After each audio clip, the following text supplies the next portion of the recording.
welcome back to the All Nations Hotel Friday Front Bar again. Thanks to the Brewery Fresh Carlton Draft, Mickey Moy, Andy Marr. No Sam Pang here today. No, he's dropped himself Jack Watt style this week. I think he thought he'd done one too many Wallakuchu jokes. So well, he has done. And I thought we were making significant inroads into the Chinese community. So when somebody said it'd be a good idea to get Andy Lee on board, I thought, well, that's a good idea. No. Hang out Lee in. It turns out to be the Andy Lee. That's on the show, mate. Yes. Welcome aboard, mate. I make a great lemon chicken. Thank you, and I'm sure it's available on the board over there at some stage. Thank you for swinging by. It's great to have you here. It's annoying to come and have a beer with you. But I couldn't think of anything we worse. really had to talk you into it. But normally when we record this show, there's a few people hanging around like this. This was last week. And you've swung by, and this is what's happened this week. All right, settle down, girls, settle down. He'll be here for the entire show. I wish we had you in here on under happier circumstances, of course, being a blue bagger, like a couple What of an awful Carlton. What an awful week for me to pick. I mean, your team's flying. My team got smashed. I'm not sure if you watch Game of Thrones, but I feel like Sansa Stark. You know, my whole family's just been killed, and I'm having a beer with a Lannister.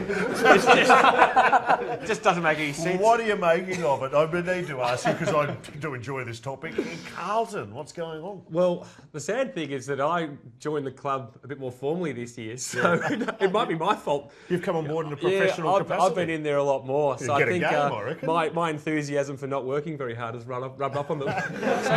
So you actually have one of your duties there is to be the voice and the face of the social club where the supporters go after a game. And Yeah, it's the anti-social club at the moment. The anti-social club. What's been the mood like in there after some of the performances? Oh, look, it's really tough. And they keep coming back to just play the kids. You know, that's what a lot of the supporters are doing. But I went down and watched the Northern Blues play in the VFL. And they got smashed as well, and so I was yelling out to them, just play the kids. So In fact, I saw you down at Auskick. Yeah.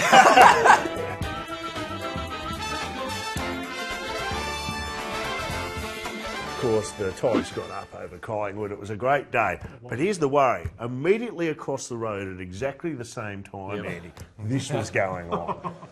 We're allowed to laugh. I love that he went to use the trophy to hold himself up. And I tell you what, he got up 10 minutes earlier than most players would have in that code.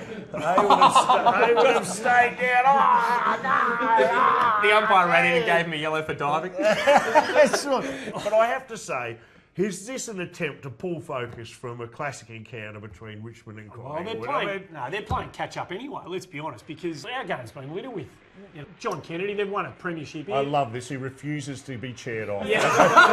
look how Get off me. And he wins this. He's getting filthy. He's actually dirtying up here, Kenny. And he wins. Now, what's happening here? This is Don Scott. Yeah, can't open a bottle of champagne. Well, he's about to throw it. He's going to do all sorts of damage to himself or other people around. Oh, no! That's breaching health and safety codes. Exactly. He should have been running. Oh, hang on. He's thrown it away. Now, this is a pre-season. Is this a night comp? Yeah. Yeah, I can understand why St Kilda don't want to smile. They've won that much stuff over the journey. No dwarfs were settled like that night. And this is Darryl Baldock. This is 1966. St Kilda's only win, and he's up there in a Collingwood jumper. And there was one I remember, we don't have any footage of it, but Dermot Brereton probably sullied the presentation trophy when he put 2 loaves of tip-top bread into the Premiership Cup because he was sponsored by them at the time and did a lap. You've been banging on about this all week. Well, and every night we've been coming here, you've been telling this story, and I don't believe. And there's no fusion. I'll get a testimonial from Dermot Brereton. I will get a testimonial from Dermot Brereton on this. Now, were you in the club rooms for the Cricket World Cup? I would have liked to see Lowy snap the trophy because I think a broken trophy is funnier than anything falling off. Yes. But World Cup, George Bailey, 7 in the morning, having gone through the night. Was doing a little bit of a dance and kicked the World Cup trophy off and it snapped into 4 pieces. Right? So, Bales gets on the phone because they're going down to Federation Square in Melbourne and they're going to have to present the trophy to the whole crowd of adoring fans. Gets on the phone and rings a trophy maker, going through them all. A bloke in Heidelberg picks up the phone at 7:15 in the morning and George says, "You're not going to believe this, I've smashed the World Cup." And George jumps in a cab, drives out to Heidelberg, is getting this thing repaired, and goes back, and it's pretty heavy. He said to the whole group, he's come in, whole group, guys, we've got to hold it by the bottom, but it's all back together. And then Clark comes in, who'd gone to bed a little earlier than the rest of them, and he hadn't heard the briefing. So he walks in and goes, all right, let's go, boys. Picks it up, and the bottle fell off again. Clark thinks he's done it. He thinks he's broken the trophy. And they're all in a shock. They go, what are you going to do? And the media manager goes, I'll just get the other one. There was 2 the whole time.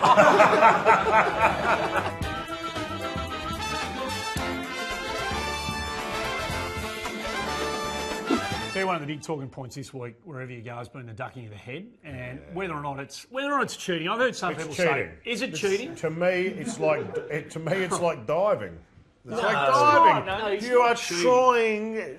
You're bunging it on to get the best out of the rule, and you No, can't. but some players are really right. strong, like Selwood, for instance, can pull his arms up and you can't hold that tackle. Here's some of the stuff that's been raising all the Right. eyebrows all over the place. Now, have a look at Lindsay. There goes he throws himself into Bagley's arm, and he makes what would have been a legitimate tackle. Yeah. But they're pretty bad tackles as well. But is it cheating? Is it cheating, It's or is it cheating. gamesmanship? I just think you shouldn't be rewarded for that. So here we go. There's Selwood. Now That's a bit the same. Yeah. But he No, drops that's just it. round the neck. It's a bit the same. A guy's grabbed him on his larynx and tried to rip him to the ground. Grimes has chucked himself into that there. Play on. Play on. I think that's what it comes down to at the end of the day, doesn't it? Does he play for your team? Hey, the one. That's what it is, isn't it? Let's be honest, you can argue this all you like. one- At the end of the day, that seems to be the defining feature of our understanding of this rule. I'm not sure if you saw this one, but Carlton, there was a head-high Ducking, or terrible- was this no, head-high tackle on No. Mark Murphy. Yeah, which I think the guy should be rubbed out. If you have a watch through here, here's Murphy. Carazzo just knocks him out cold. Now that's 3 weeks for Carazzo, obviously, and well, Murphy got a free kick for that. Here's a new ploy: Carlton players just go around knocking each other's heads off in front of goal. Free kick. Well, few goals the that way. runner went out and said, "Can you go and get Bryce?" That'd be good. That's unfair. Well, you know, it's great having Andy here. He's never. We love having Sam here. Sam's not here, of course. Sam's over in Vienna for Eurovision. right. And he has sent us a little message from Vienna. Has he? Thanks, Andy. Hi, boys. Yes, I'm over here at Vienna, Austria, Eurovision 2015. It is pretty crazy. 40 countries fighting it out. Eurovision, so many surprises, but the big surprise this year is that musically, the talk of Eurovision 2015 is this album, Footy Favourites. Well known to all of us, but over here in Austria, it's just hit the stores, and it really is doing some business. Of course, why wouldn't it with such classics as David Cloak singing The Letter, Mark McClure singing Imagine, haunting. But the song that's everyone's favourite, and I think a lot of the artists are actually listening to it before they head out onto stage to pump themselves up, and that's Tim Watson singing Ruby, Don't Take Your Love to Town. Wow. I am here at Eurovision 2015, boys. I just want to leave you with a little tip. It's probably one more for Mick Malloy and Andy Lee. Of course, Andy Marr, you're married, something we all still can't believe. But if you are going to catch a little bit of Eurovision 2015, Moldova. Moldova, boys. Eurovision, once again pushing that fine line between backup dancers and strippers.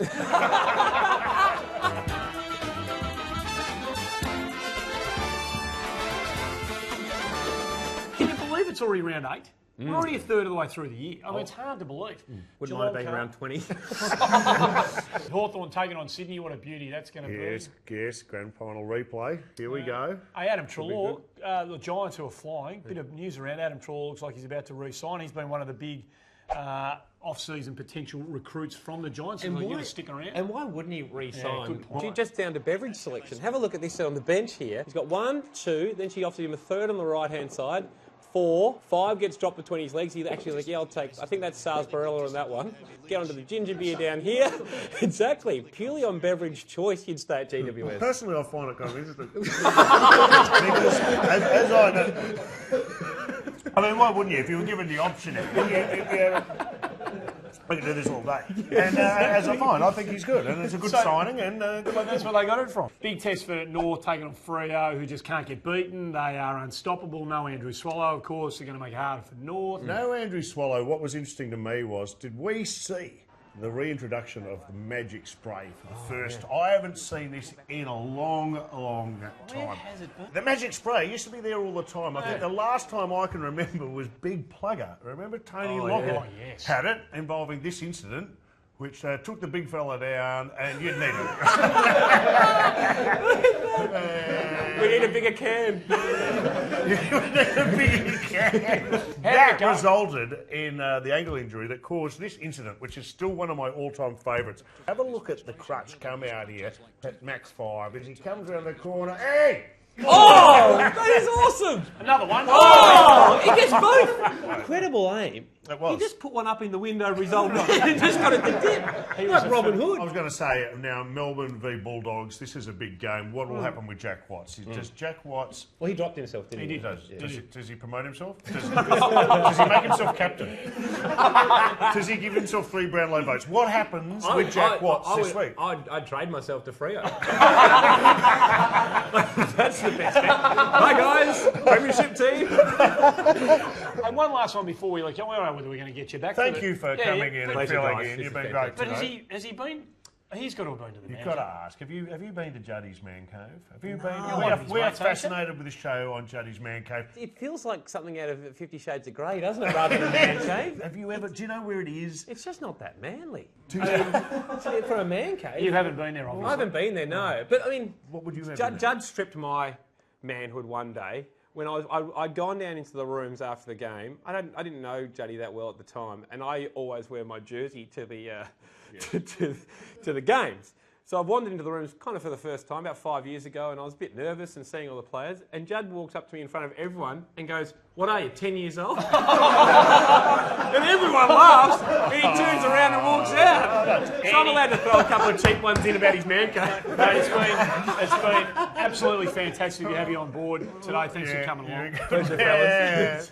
Andy Lee, our very special guest here on Friday Front Bar. That's it for another week here at the magnificent All Nations Hotel. Thanks to Brewery Fresh